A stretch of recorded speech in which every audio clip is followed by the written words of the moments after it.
ॐ अज्ञानतिमिरन्धस्य ज्ञानञ्जनशलाकया चक्षुरुन्मीलितं येन तस्मै श्रीगुरुवे नमः।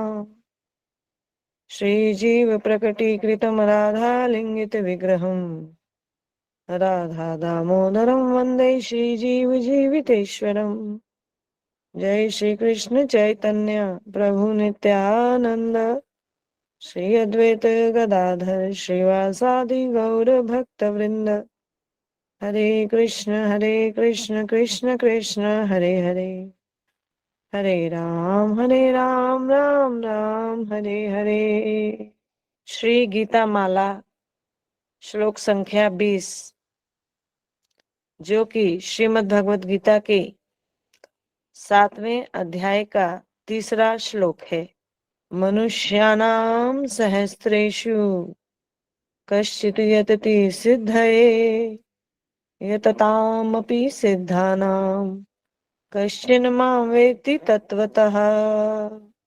हजारों मनुष्यों में से कोई एक सिद्धि के लिए प्रयत्न करता है और उन प्रयत्नशील सिद्धों में से कोई एक मुझे तत्व से जानता है।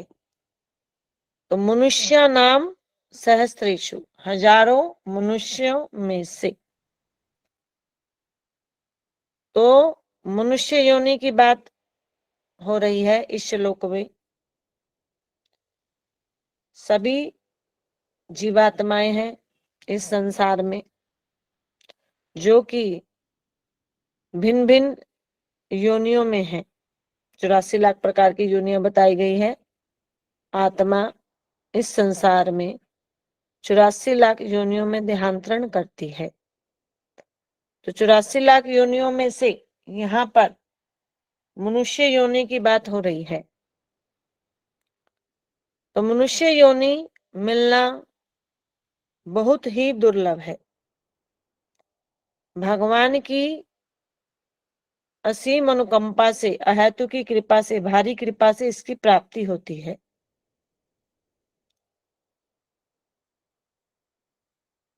बोले हरे कृष्णा। ये जो मनुष्य योनि है, यह इतनी दुर्लभ क्यों है अन्य योनियों से? क्योंकि इसमें सभी को भगवान की प्राप्ति करने के लिए, साधन भक्ति करने के लिए सभी का अधिकार है। चाहे कोई मनुष्य किसी भी जाति का हो, वर्ण का हो, आश्रम का हो, देश का हो, उसकी विभिन्नता का कोई भी प्रतिबंध नहीं है।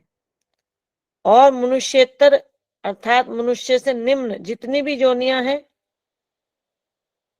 वह भगवत प्राप्ति के लिए साधन भक्ति करने का उन्हें जन्म सिद्ध अधिकार नहीं है।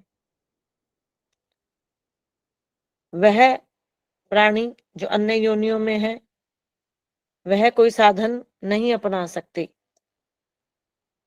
पशु पक्षी कीट पतंग आदि तिर्यक योनि में साधन करने की शक्ति योग्यता नहीं है।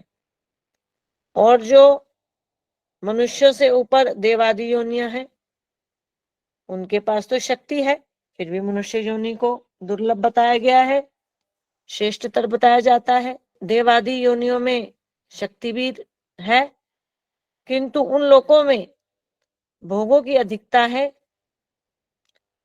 तब भी वह शक्ति होने पर भी, भोगों की अधिकता होने पर भी, सुख संपदा वैभव अधिक होने पर वह साधन नहीं कर सकते, भगवान को प्राप्ति का साधन नहीं कर सकते। तिर्यक हो या देवादि योनिया, भगवान का ज्ञान तो किसी को भी हो सकता है, किंतु उसके लिए भगवान को पाने के लिए प्रयास करना होगा। तो देवादिगण सुख संपदा आदि में लिप्त होने के कारण वह प्रयास नहीं कर पाते, और पशु पक्षी में वह शक्ति और योग्यता नहीं होती। तो यहाँ पर मनुष्य नाम, मनुष्य योनि की बात की गई है और कहा गया है मनुष्य नाम सहस्त्रेषु। हजारों मनुष्यों में से कश्चित यतति सिद्धये, कोई एक सिद्धि के लिए प्रयत्न करता है। सिद्धि से यहाँ तात्पर्य भगवान की प्राप्ति के लिए साधन करने से है। भगवत कृपा के फलस्वरूप मनुष्य शरीर प्राप्त होने पर भी अधिकांश मनुष्य तो इस मार्ग पर चलते ही नहीं। जिनके पूर्व संस्कार शुभ होते हैं, जिन्हें संसार में सत्संग मिलता है, शास्त्र का ज्ञान मिलता है, तो ऐसे हजारों मनुष्यों में से कोई एक सिद्धि के लिए प्रयत्न करता है। और फिर आगे भगवान कहते हैं, उन प्रयत्नशील सिद्धों में से भी कोई एक मुझे तत्व से जानता है। तो भगवान श्री कृष्ण इस श्लोक में अपने तत्व ज्ञान की सुदुर्लभता का वर्णन कर रहे हैं। भगवान श्री कृष्ण का यथार्थ तत्व ज्ञान दुर्लभ ही नहीं, सुदुर्लभ है। दुष्कर ही नहीं, सुदुष्कर है। जिसे प्राप्त होना अत्यंत कठिन हो उसे दुर्लभ कहते हैं, और जिसे प्राप्त होना अति अति अति कठिन हो उसे सुदुर्लभ कहते हैं। तो भगवान श्री कृष्ण का तत्व ज्ञान सुदुर्लभ है। श्री कृष्ण का सामान्य ज्ञान तो सरल है, और हिंदू धर्म के सभी सभ्य हिंदू श्री कृष्ण का सामान्य ज्ञान तो रखते ही हैं। सभी जानते हैं कि श्री कृष्ण भगवान विष्णु के 10 अवतारों में से एक हैं। उनका जन्म मथुरा के कारागार में हुआ था। उन्होंने 6 दिन की आयु में पूतना का वध कर दिया था। उन श्री कृष्ण ने 5-6 वर्ष की आयु में कालिया नाग का मर्दन कर दिया। 7 वर्ष की आयु में उन्होंने गोवर्धन पर्वत उठा दिया। 11 वर्ष की आयु में उन्होंने मथुरा जाकर कंस का वध कर दिया। इस प्रकार श्री कृष्ण के बारे में तो प्रत्येक सभ्य हिंदू सामान्य ज्ञान तो रखता ही है। हाँ, कोई असभ्य हिंदू है तो वह सोच सकता है कि श्री कृष्ण कोई अवतार नहीं थे, वह तो एक अनैतिक व्यक्ति थे जिनकी 16,108 रानियां थी। वह तो गोपियों के वस्त्र उठाया करते थे, वह कहाँ के भगवान। वह तो मक्खन चुराया करते थे, गोपियों के साथ रासलीला किया करते थे। उन्होंने समाज को क्या शिक्षा दी? में उनकी लीलाओं के रहस्य को ना जानने के कारण अनेक असभ्य हिंदू उनका उपहास किया करते हैं। तो वह सभी असभ्य है, महामूर्ख है, जो इस प्रकार भगवान के बारे में कहते हैं। और कुछ हिंदू लोग इस प्रकार भी कहते हैं कि श्री कृष्ण कोई अवतार नहीं थे, अपितु वह तो एक महापुरुष थे, राजनीतिज्ञ थे। उनके पास कुछ योग शक्तियां थी, वह योग शक्तियों के स्वामी थे, योगीराज थे। इस प्रकार की अनेक अनेक मान्यताएं श्री कृष्ण के बारे में हमारे हिंदू समाज में फैली हैं। कृष्ण कहते हैं कि हजारों मनुष्यों में से कोई एक सिद्धि के लिए प्रयत्न करता है, और उन सिद्धि के लिए प्रयत्नशील मनुष्यों में से कोई एक मुझे तत्व से जान लेता है। तो यहाँ पर सामान्य ज्ञान की बात नहीं हो रही, तत्व की बात हो रही है। और तत्व से कौन जानेगा? जो सिद्धि के लिए प्रयत्न कर रहा है। और सिद्धि के लिए प्रयत्न भगवान कह रहे हैं हजारों मनुष्यों में से कोई एक करेगा। तो सबसे पहले कौन सी सिद्धि की बात यहां पर कर रहे हैं? श्रीमद् भागवत में 18 प्रकार की सिद्धियों का वर्णन प्राप्त होता है। 8 हैं मुख्य सिद्धियां, अणिमा, लघिमा, इशिता, वशिता, कामावसायिता आदि 8 मुख्य सिद्धियां, और 10 हैं गौण सिद्धियां। तो यहाँ पर उन सिद्धियों की बात नहीं हो रही जो योग साधना के बल पर प्राप्त होती हैं, ध्यान योग की साधना के बल पर जो प्राप्त होती हैं, उन सिद्धि की बात यहाँ पर भगवान नहीं कर रहे हैं। तो यहाँ पर फिर भगवान कौन सी सिद्धि की बात कर रहे हैं? तो यहाँ पर सिद्धि का अर्थ योग सिद्धियों से नहीं है, अपितु पूर्णता से है, परफेक्शन से है, भगवत प्राप्ति के लिए प्रयत्न करने से है।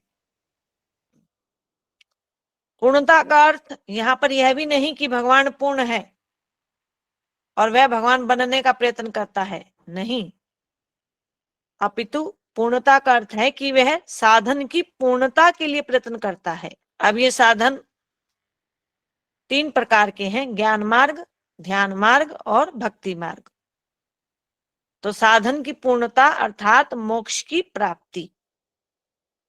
तो यहां सिद्धि से तात्पर्य है मोक्ष की प्राप्ति। तो हिंदू धर्म में जो 4 पुरुषार्थ हमारे शास्त्रों ने हमें बताए हैं, धर्म, अर्थ, काम और मोक्ष, तो चारों पुरुषार्थों में से जो श्रेष्ठ पुरुषार्थ है वह है चौथा पुरुषार्थ मोक्ष। मोक्ष अर्थात बारंबार जन्म मरण के चक्र से छूट जाना। श्रीमद् भगवत गीता के दूसरे अध्याय के 27 नंबर श्लोक में भगवान श्री कृष्ण कहते हैं, जिसका जन्म हुआ है उसकी मृत्यु निश्चित है और जिसकी मृत्यु हुई है उसका जन्म भी निश्चित है। अर्थात जो जन्मता है वह मरेगा और जो मरता है वह जन्म भी लेगा।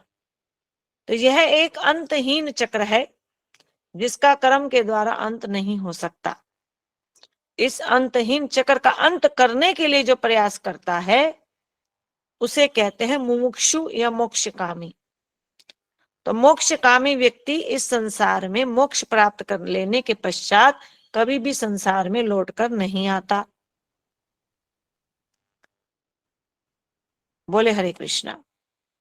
क्योंकि इस संसार में उसे भिन्न भिन्न प्रकार के कष्ट सहने पड़ेंगे, इसीलिए वे अध्यात्म का मार्ग अपनाता है। और अध्यात्म के 3 मार्ग हैं, ज्ञान मार्ग, ध्यान मार्ग, भक्ति मार्ग। ज्ञान मार्ग और ध्यान मार्ग पर चलने वाले सायुज्य मोक्ष की कामना करते हैं और जो सिद्धि चाहते हैं वह वैकुंठ के 4 मोक्ष की कामना करते हैं। तो सिद्धि के लिए प्रयत्न करने से तात्पर्य है जो मोक्ष पाना चाहता है, जो पूर्णता पाना चाहता है, अपने साधन की पूर्णता पाना चाहता है। तो मोक्ष का अर्थ पूर्णता या सिद्धि से है। तो भगवान कह रहे हजारों मनुष्यों में से कोई एक मोक्ष के लिए प्रयत्न करता है। तो सहस्त्र शब्द का प्रयोग नहीं हुआ, सहस्त्रेषु, सहस्त्र मतलब हजार और सहस्त्रेषु हजारों, हजारों में 99,999 तक हजारों ही लगेगा। तो हमने मान लिया 10,000, तो 10,000 मनुष्यों में से मान लिया कि कोई एक मोक्ष के लिए प्रयत्न करता है। तो 10,000 मनुष्यों में से एक, हिंदुओं में से, सभी हिंदुओं में से 10,000 मनुष्यों में से एक, 10,000 में से एक, ऐसे मान लिया। और बाकी जो अन्य है 10,000 में से एक को निकाल दिया, तो बाकी जो बचे 9,999, तो वह शेष तो 3 पुरुषार्थों के लिए, धर्म, अर्थ और काम के लिए प्रयत्न करने में लगे हैं। तो बढ़ते क्रम में है ये 4 पुरुषार्थ। सबसे पहले है काम, फिर है अर्थ, फिर है धर्म और उससे ऊपर है मोक्ष। काम अर्थात कामनाओं की पूर्ति। तो 9,999 लोग तो कामनाओं की पूर्ति को ही महत्व दे रहे हैं, जो कि सबसे निचले स्तर का पुरुषार्थ है शास्त्रों की दृष्टि से। उससे बढ़कर है अर्थ। 9,999 लोगों में से अधिकांश मनुष्य अर्थ की प्राप्ति, धन संपत्ति की प्राप्ति, इंद्रिय भोगों को ही महत्व दे रहे हैं। बोले हरे कृष्णा। और अर्थ उपार्जन से भी अधिक महत्व है धर्म का। तो धर्म के अनुसार ही अर्थ संचय करता है जो व्यक्ति, और धर्म के अनुसार ही जो कामनाओं की पूर्ति करता है, धर्म के अनुसार ही जो इंद्रियों का सुख भोगता है, तो वह काम और अर्थ से ऊपर माना जाएगा। तो 9,999 व्यक्तियों में से धर्म, अर्थ और काम के लिए अधिकांश लोग प्रयास किया करते हैं। तो इन सबसे ऊपर कौन सा बता रहे हैं भगवान यहाँ पर? मोक्ष की चाहना करने वाला। तो 10,000 धार्मिक मनुष्यों में से, हिंदुओं में से कोई एक ही है जो आध्यात्मिक है, जो सिद्धि या मोक्ष के लिए प्रयत्न करता है। बाकी सभी तो जो धर्म के मार्ग पर हैं वो तो धार्मिक हैं, और जो मोक्ष की चाहना करने वाले हैं वो है आध्यात्मिक। धार्मिक और आध्यात्मिक में अंतर होता है, धार्मिक व्यक्ति में और आध्यात्मिक व्यक्ति में। धार्मिक व्यक्ति इस संसार के सुख उपभोग चाहता है, सुख की कामना करता है, कामनाओं की पूर्ति करता है, लेकिन धर्म के मार्ग पर चलते हुए। तो ऐसा व्यक्ति धार्मिक व्यक्ति होता है। वह समाज सेवा इत्यादि के कार्य भी करता है। जो धन उपार्जन करेगा उसमें से कुछ जो है संसारिक कल्याण में भी लगाएगा, पुण्य इत्यादि में, तो वह धार्मिक व्यक्ति है।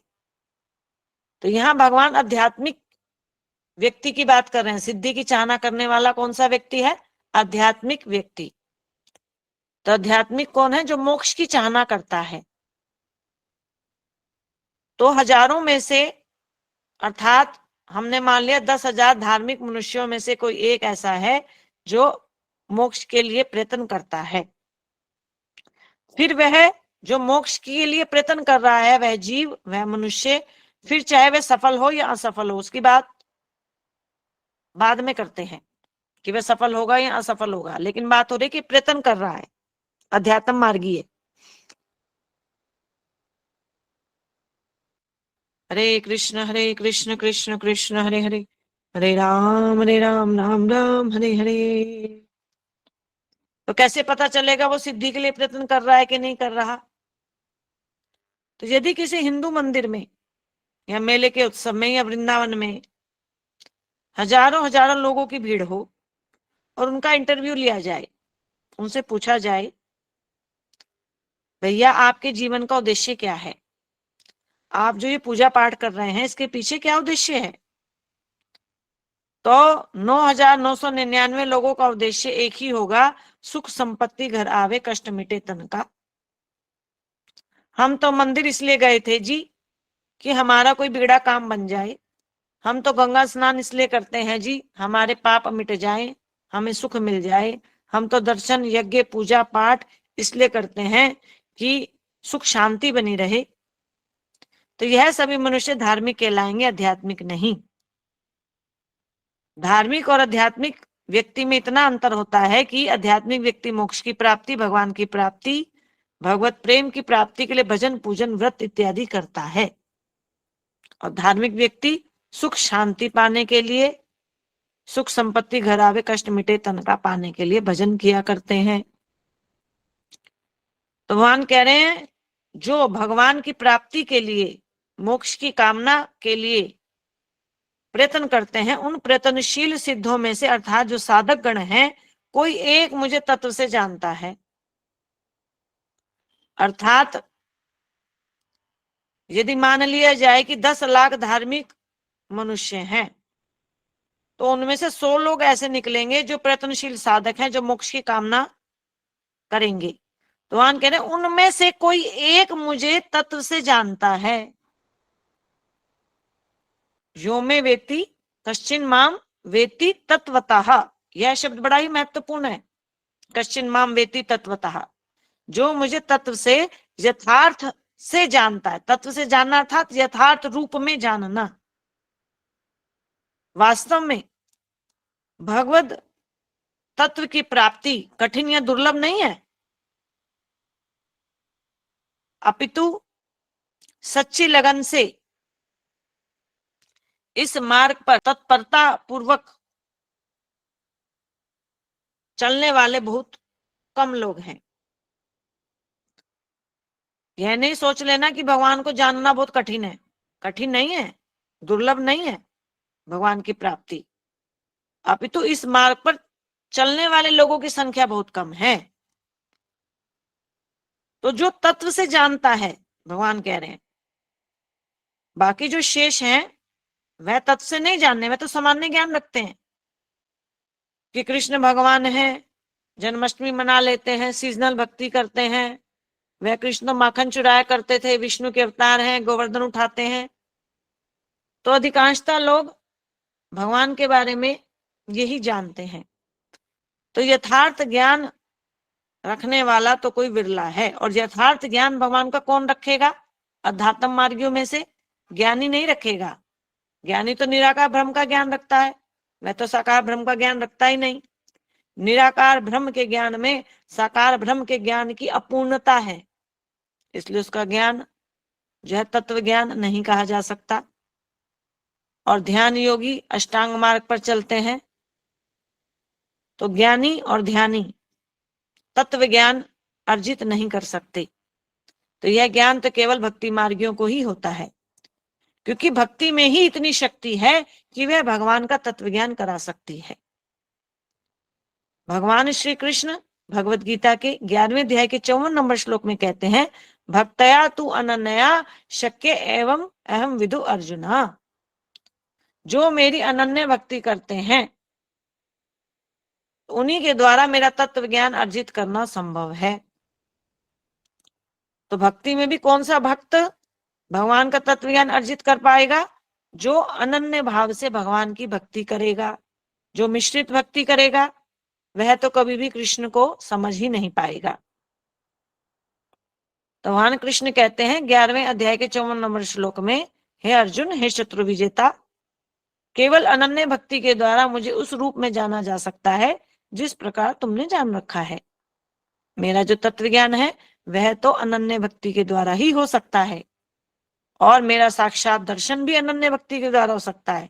मेरी नित्य लीला में प्रवेश भी अनन्य भक्ति के द्वारा हो सकता है। अनन्य भक्ति अन्यस्य न इति अनन्य, अर्थात किसी अन्य की नहीं, केवल एक श्री कृष्ण की भक्ति अनन्य भक्ति कहलाती है।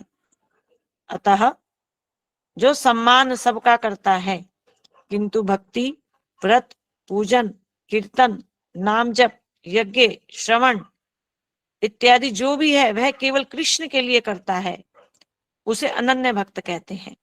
तो ऐसे अनन्य भक्त को ही श्री कृष्ण का तत्व ज्ञान हो सकता है। अतएव उन 100 साधकों में से जो सिद्धि के लिए प्रयत्न कर रहे हैं, उन साधकों में से जो एक अनन्य भाव से हरि का भक्त होगा, वह ही हरि का भक्त अनन्य भक्ति की कृपा से, राधा रानी की कृपा से श्री कृष्ण को तत्व से जान लेता है, एज इट इज, यथार्थ रूप में तत्व से जान पाता है। तो भगवान को तत्व से जानने वाले तो विरले ही हैं, बहुत विरले। तो राधा रानी की कृपा से, अनन्य भक्ति की कृपा से ही भगवान को तत्व से जाना जा सकता है। भक्ति श्रीमती राधा रानी की आह्लादनी शक्ति की वृत्ति विशेष है, अर्थात राधा रानी आह्लादनी शक्ति स्वरूपा है। अनन्य भक्ति राधा रानी की ही कृपा है। तो तत्व से जान लेना अर्थात यथार्थ रूप में शास्त्रोक्त भगवान का तत्व ज्ञान अर्जित कर लेना। तो तत्व ज्ञान का अर्थ और समझिए।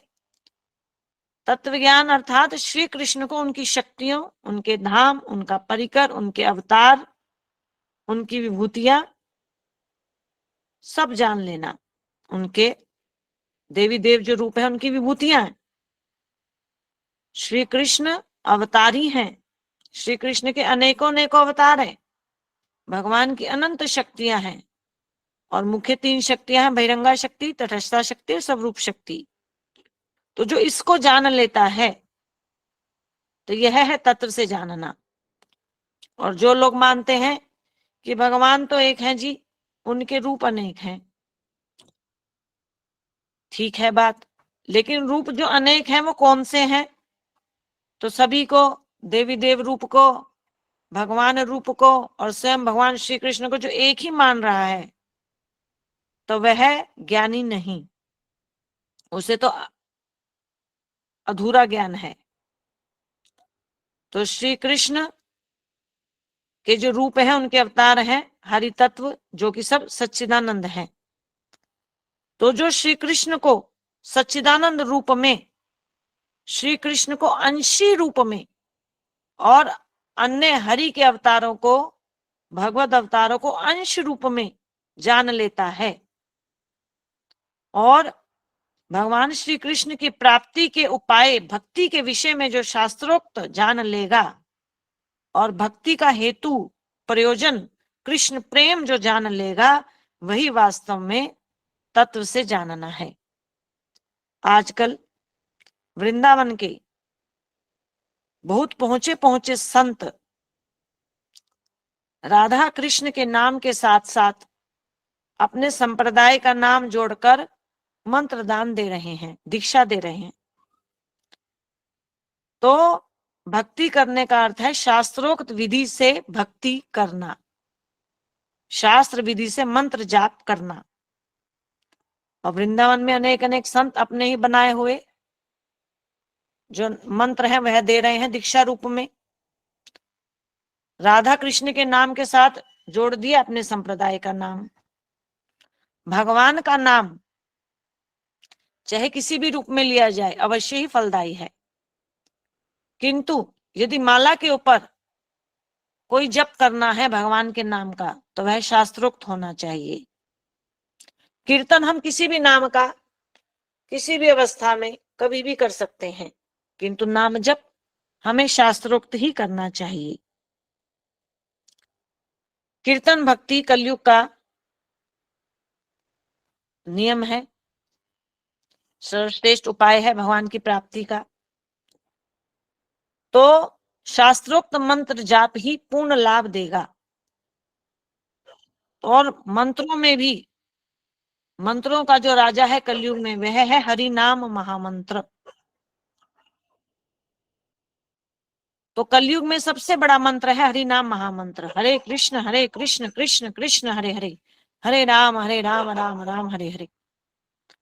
तो कुछ संतों का मानना है राधे राधे जपो चले आएंगे बिहारी, बिल्कुल सही मानना है, किंतु केवल यदि राधे राधे का जप करेंगे, कृष्ण का नाम नहीं लेंगे, तो राधे राधे जपने से बिहारी तो चले आएंगे, कृष्ण तो प्रसन्न हो जाएंगे, किंतु राधा रानी प्रसन्न नहीं होंगी। तो राधा रानी प्रसन्न तो श्याम नाम से, कृष्ण नाम से ही होंगी। तो इसलिए दोनों का युगल नाम जपना पड़ेगा। और श्री गौड़ीय संप्रदाय में भगवान श्री गौरांग महाप्रभु ने श्री राधा कृष्ण की युगल उपासना की संस्तुति की है। श्री गौरांग महाप्रभु, श्री चैतन्य महाप्रभु कलयुग में भक्ति सिखाने के लिए आए हैं, स्वयं है राधा कृष्ण और भक्ति सिखा रहे हैं। तो गौड़ीय संप्रदाय नहीं है। और श्री गौड़ीय संप्रदाय के जो सूत्रपार्थ है, मूल प्रवर्तक है श्री गौरांग महाप्रभु, वह हमें राधा कृष्ण का युगल नाम जपने की संस्तुति करते हैं, हमें करके बताते हैं, उसी का कीर्तन करते हैं। और वह नाम जो श्री गौरांग महाप्रभु ने प्रचारित किया है वह वेदों से है, कलि संतरण उपनिषद से है। और वह इस प्रकार है, हरे कृष्ण कृष्ण कृष्ण हरे हरे, हरे राम राम राम हरे हरे। तो भगवान को तत्व से जानना है शास्त्रों से, श्रीमद् भागवत से, गीता से, क्योंकि भक्ति के दो ग्रंथ हैं, गीता और भागवत, जो महान ग्रंथ है। और श्रीमद् भागवत तो सर्वशास्त्र चक्रवर्ती है। तो तत्व से जानने के लिए हमें श्रीमद् भागवत को समझना होगा और इसी भागवत से श्री कृष्ण का यथार्थ रूप में ज्ञान, उनकी भक्ति का ज्ञान और भक्ति का ध्येय प्रयोजन तत्व कृष्ण प्रेम का ज्ञान लेना होगा।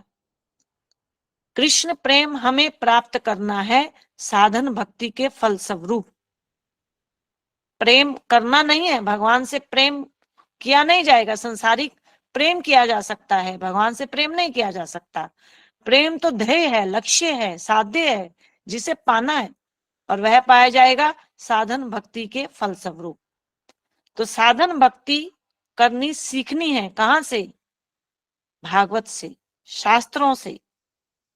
तो यही ज्ञान अर्जित करना ही तत्व ज्ञान है। तो एक तत्वज्ञानी भक्त कहता है कि श्री कृष्ण ही भगवान है, और एक धार्मिक व्यक्ति कहता है श्री कृष्ण भी भगवान है। तो दोनों की सोच में अंतर रहता है। भगवान दो नहीं है, अनेक नहीं है, वह तो केवल एक है, ईश्वरः परमः कृष्ण। और वह है कौन? श्री कृष्ण। और बाकी अन्य जो भगवद अवतार हैं वह कृष्ण के अंश हैं, कृष्ण से प्रकट हैं। कृष्ण ही सब कारणों के कारण हैं। तो यह बात भागवत से समझनी है। क्यों, कैसे?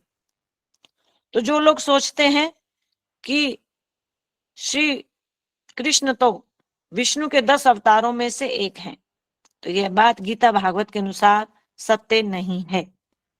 विष्णु तो 3 हैं। तो विष्णु के अवतार यदि कृष्ण हैं, तो कृष्ण कौन से विष्णु के अवतार हैं? कृष्ण विष्णु के अवतार नहीं है, श्री कृष्ण अंशी हैं। श्री विष्णु तो भगवान श्री कृष्ण के 6 अवतारों में से एक है। श्री कृष्ण के 6 प्रकार के अवतार हैं: पुरुषावतार, गुणावतार, लीलावतार, मनवंतरावतार, युगावतार और आवेशावतार, जिसके आगे जाकर अनेक अनेक विभाग हो जाते हैं। तो भगवान के 10 अवतार नहीं है, भागवत में 48 अवतारों का वर्णन है। और इन 6 प्रकार के अवतारों में से पहला है पुरुषावतार। इन पुरुषावतारों के अंतर्गत ही विष्णु आते हैं, और ये पुरुषावतार 3 है भागवत के अनुसार। पहले है महाविष्णु, जो कारण सागर में विराजित हैं। दूसरे हैं गर्भोदक्षाय विष्णु, जो गर्भोदक सागर में विराजित हैं। और तीसरे हैं क्षीरोदक्षाय विष्णु, जो क्षीर सागर में विराजित हैं। तो श्री विष्णु स्वरूप 3 प्रकार का है। इस प्रकार जो तीनों प्रकार के विष्णु रूपों में से जो तीसरे वाले हैं क्षीरोदक्षाय विष्णु, संसार में उन्हीं की ख्याति है। यही ब्रह्मा जी और शिव जी के साथ मिलकर सृष्टि संभालते हैं, यह सृष्टि के पालन करता है।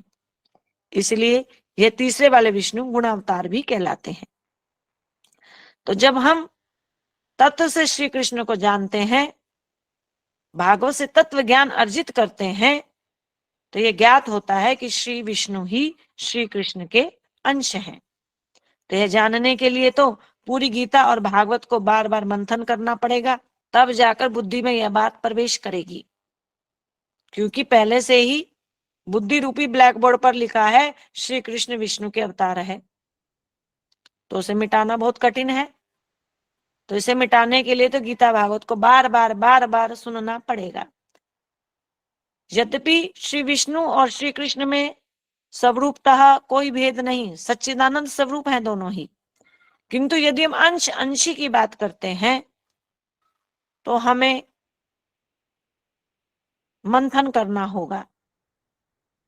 श्री कृष्ण को तत्व से जानना बिल्कुल उल्टी दिशा में चलने जैसा है। जैसे गंगा बहती है उत्तर से दक्षिण की ओर, यदि गंगा दक्षिण से उत्तर की ओर बहनी शुरू हो जाए तो आश्चर्य होगा।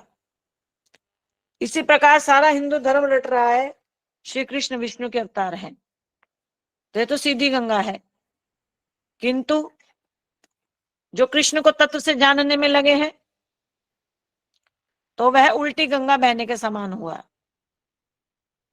किंतु भागवत का यही मत है, और यही तत्व से जानने की बात यहाँ पर भगवान कह रहे हैं कि कोई विरला ही मुझे जान पाएगा।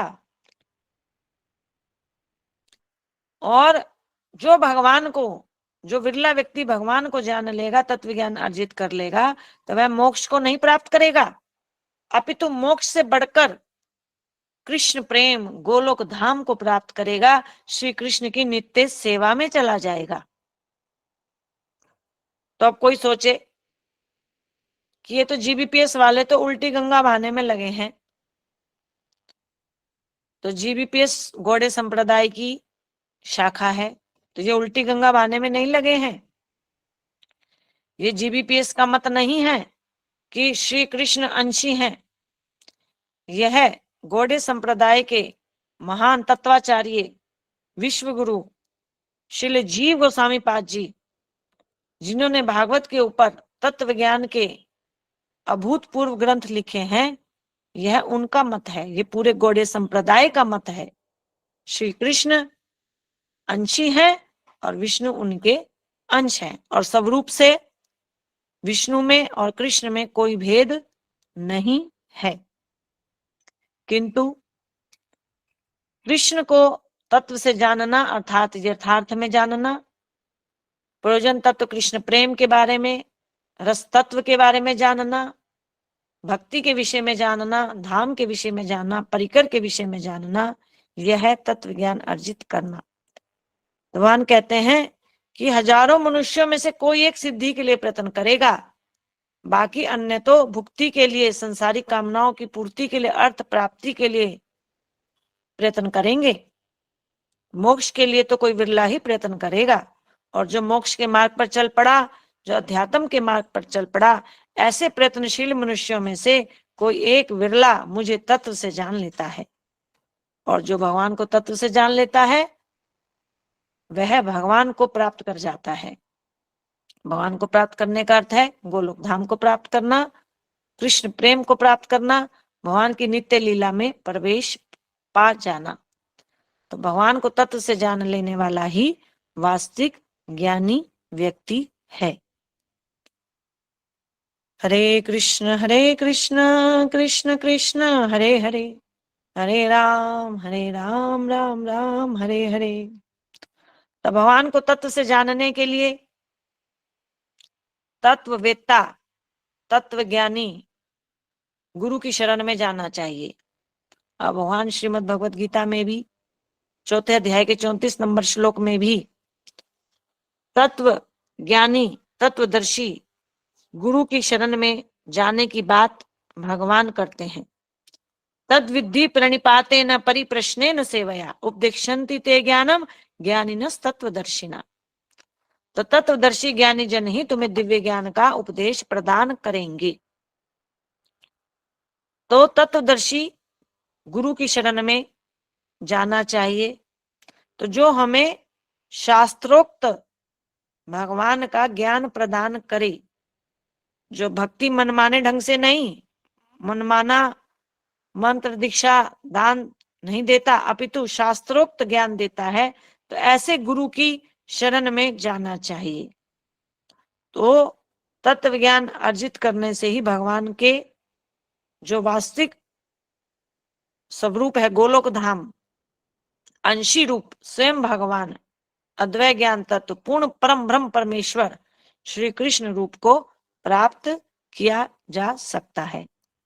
तो ये ज्ञान अर्जित करने के लिए आप gbps.life चैनल यूट्यूब चैनल से जुड़िए, और इस चैनल पर श्रीमद् भागवत के माध्यम से तत्व ज्ञान कथाओं के रूप में दिया जा रहा है।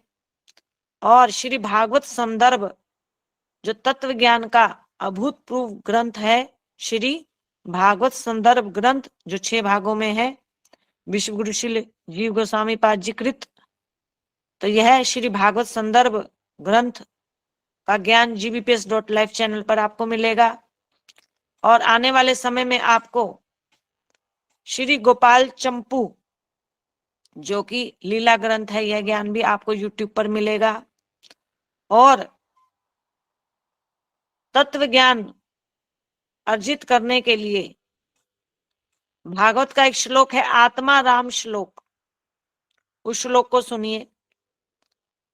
यदि आप यह जानना चाहते हैं कि जो जीबीपीएस के संस्थापक अध्यक्ष हैं शिक्षा गुरु कृष्ण तत्वेता श्री तेजस्वी दास जी महाराज, इनको कितना तत्व ज्ञान है, तो यदि किसी ने उनका अनुगत्य नहीं लिया, शिक्षा अनुगत्य ग्रहण नहीं किया, लेकिन वह जानना चाहता है कि इनको हम कैसे माने कि इनको तत्व ज्ञान है, तो उसके लिए श्री भागवत संदर्भ ग्रंथ को सुनिए।